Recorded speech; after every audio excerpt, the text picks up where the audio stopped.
என்னப்பா தளபதி ஸ்டைலில் double entry சிஸ்டம்னா என்னென்னு ஒரு குட்டி ஸ்டோரி மூலமாக பார்க்கலாமா?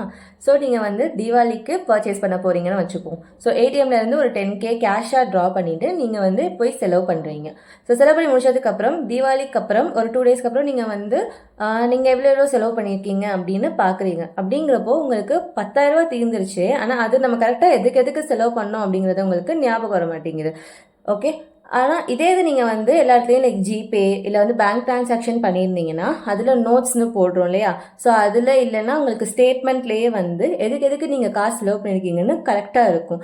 ஸோ இங்கே என்ன ஆகுது, பேங்க் மூலமாக பண்ணும்போது உங்களுக்கு 2 ஆஸ்பெக்ட் இருக்குது. ஒன்று வந்து எதுக்கு நீங்கள் செலவு பண்ணியிருக்கீங்கன்னு இருக்குது, இன்னொன்று காசு வெளியே போனதும் இருக்குது. இதே இது கேஷ் மூலமாக பண்ணுறப்போ என்ன ஆகுது, உங்களுக்கு காசு வெளியே போனது மட்டும்தான் இருக்குது, ஆனால் எந்த எக்ஸ்பென்ஸ் அப்படிங்கிறது சரியாக தெரியல உங்களுக்கு. ஸோ இந்த மாதிரி ஒரு ஆஸ்பெக்ட் இருக்கிறதுக்கு பேர் தான் வந்து சிங்கிள் என்ட்ரி சிஸ்டம், 2 ஆஸ்பெக்ட் இருக்கிறதுக்கு பேர் double entry system. Okay, so இதை பற்றி இன்னும் நீங்கள் டீட்டெயிலாக தெரிஞ்சுக்கணுன்னா கீழே இருக்கிற லிங்க்கில் போய் பாருங்கள். ஓகே, தேங்க்யூ, பாய்.